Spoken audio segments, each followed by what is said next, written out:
અમે ભાઈ ક્ષેત્રમાં ગયા હતા. ક્ષેત્રમાં ગયા એટલે અમે વાડીએ ડોહા મતતા હતા. જો લેબડા પાડ્યા હતા. મેં કીધું લાવો હતો ક્ષેત્રમાં ઓટો મારીએ. ક્ષેત્રમાં જોયું આ બાજુ બાજરીમાં બધી બાજરી ઊંચી ચડી હતી ક્ષેત્રમાં. કોણ પછી બધી બાજુ જોયું કે આ તો બાજરી નીકળી ગઈ છે. હવે આને કરવું શું? અમે દેખાય આપણું ઘર પાછું. તમે ના જોયું તો જોઈ લેજો. લાવતા ડોહા પાસે રાતા મેં જો એટલે વાડીએ મોજાળી દેખાતી હતી. આ મોજાળી પછી વાલ ચેક કર્યા પાણી બીજું આવે છે કે નહીં આવતું પણ નતું. પછી ભાઈ શેઠે નાખી નજર કે બધા લાવો કીધું તારા ડોહા થોડી મદદ કરો. અમે ટ્રેક્ટરમાં છોકરા ચડી રહ્યા હતા એટલે વાડી પણ ડોહા એને રેડી કરી નાખી હતી. બરોબર લેબડા લઈ જવાના હતા ટ્રેક્ટરમાંથી. એટલે હું કીધું લાવો તો જો માથે છોકરા પણ હિસાકા બોલે ડોહ કે તું આજ પણ એના પહેલા તો અમારો છોકરો ચડી ગયો. મને ડોહ ચડી વળગાડ્યા છે ધણા અને ડોહ કે કલટી ઉપાડો. ભાઈ કલટી ઉપાડતો થોડીક વાર કાઢી એનું નાખ્યો લો નાખ્યો પેલો ઘેર. બરોબર અને હવે ભાઈ થોડો ક્લેસ થોડી રેસ હાલીને હેડ્યા. અને રાત હતા તો હું કીધું આ છેડા છે કે નહીં છેડાય પણ કોઈ વિચાર કરતા કરતા ટ્રેક્ટર હાંચીને હેડ્યા ગયા. અમે દેખાય આપણું ઘર છે બાજુ જો પાછો હમણાં ડોહો નીકળે છે. ડોહો પણ ખાઈ ગયા છે. જો ધારીઓ લઈને નીકળે છે હમણાં. અહીં આવ્યા જો ધારીઓ લઈને ડોહો એ આગળ વેરા છે.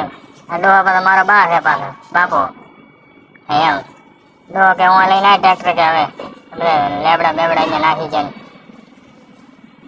અને પછી ભાઈ ખેતરમાં નાખવા મળ્યા ખોળ લાવ્યું હતું જુના ગામમાંથી આપણે જયંતિભાઈના દુકાનેથી. કાળો ખોળ ઓર્ગોનિક પાક થયા રે. એ ડોહો કે મેં આવતા પહેલા કે આપણે ખોળ નાખીને કે શેડી નાખવા.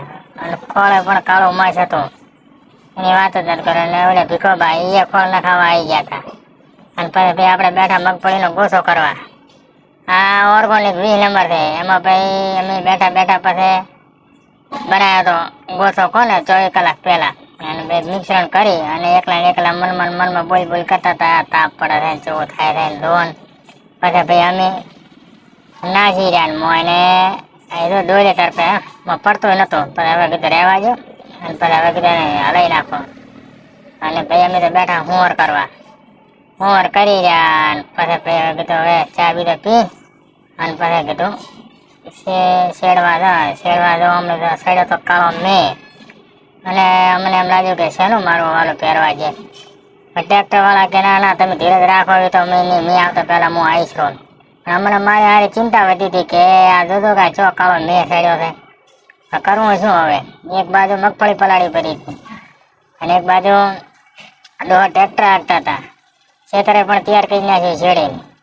અને પછી ટ્રેક્ટર આવી જાય મગફળી પહેરવા. અને ભાઈ અમારો ટાબરિયો તો ટ્રેક્ટર આવે એટલે ઉપર ચડી જ જાય. અને પેલા ભાગમાં છે ને 37 નંબર પહેરી હતી. અને રમેશભાઈ ચડી ગયા ટ્રેક્ટરમાં છે. પછી જોવે છે કે ખાતર કેવું પડે છે. અને ભાઈ છોકરો તો બાકી ગુડો ચડાઈને બેઠા છે. એને મજા આવે ભાઈ છોકરાને ટ્રેક્ટર ઉપર બેસવાની. રમેશભાઈ પણ ના એન્જિનિયરો એમ પોતે ધૂચી જ પડ્યા હતા. ચમ જાય છે શું થાય. અમે પણ ચડી ફરતા હતા. ખેતર તો શેડી બાપે તૈયાર કરી હતી. અને એમાં અમે મગફળી પહેર્યા ડૂચાને આટલી અડધી પહેરી હતી. અને તડકો નીકળી ગયો હતો.